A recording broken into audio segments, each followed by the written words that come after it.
Qui a tué JFK?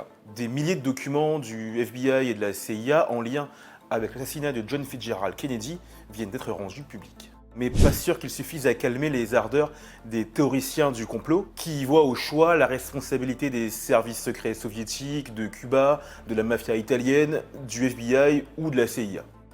Pour l'instant, l'enquête officielle a conclu à l'unique responsabilité de Lee Harvey Oswald.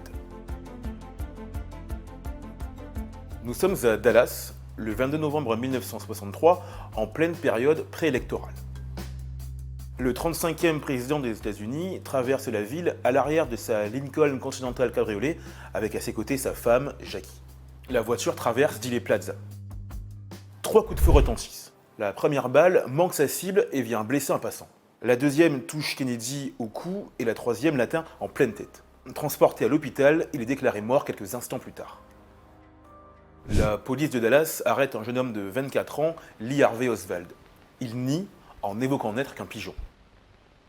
2 jours plus tard, il est abattu en direct devant les caméras de télévision par Jack Ruby, un patron de boîte.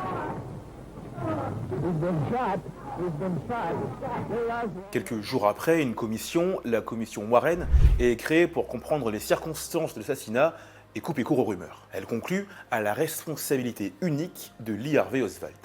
Alors, les documents déclassifiés sont-ils susceptibles de remettre en question cette version? Eh bien pas vraiment. Ils nous révèlent surtout les différentes pistes explorées, surtout sur le passé du tireur. C'est 1491 documents qui sont déclassifiés. Principalement, c'est l'opération de surveillance technique de la CIA de Lee Harvey Oswald qui est le cœur de ces documents.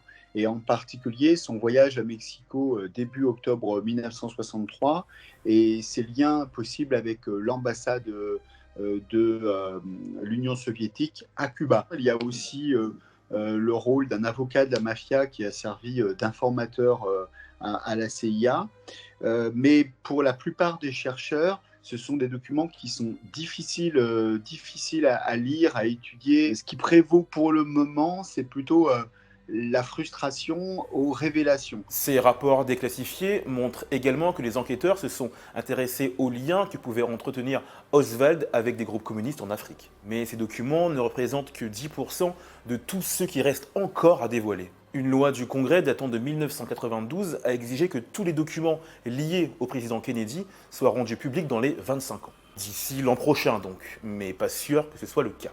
Ce qui est donné comme raison officielle par la Maison-Blanche, c'est la sécurité nationale.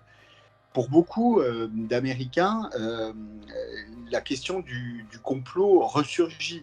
Pourquoi, 58 ans après les faits, la Maison-Blanche conserverait-elle le secret à la demande de la CIA et du FBI si ce n'était pour couvrir un éventuel complot? La deuxième hypothèse pour un historien, c'est que 58 ans après, ça veut dire qu'il y a des informateurs du gouvernement qui pouvaient être jeunes à l'époque, pouvaient avoir 20 ans tout simplement, et qui sont encore en vie. Donc il est tout à fait possible que leur sécurité serait menacée. Hypothèse numéro 3, c'est qu'on ne cherche pas nécessairement à camoufler un complot, mais qu'on cherche à camoufler des incompétences, et notamment des incompétences de la CIA et du FBI. On se rapproche de cette hypothèse parce que là, on semble regarder du côté de la surveillance de Lee Harvey Oswald, surveillance dont il a fait l'objet de la part de la CIA pendant les mois qui ont précédé l'assassinat. Pour l'instant, Oswald reste donc le seul coupable, à moins qu'un document ne vienne remettre en question cette hypothèse.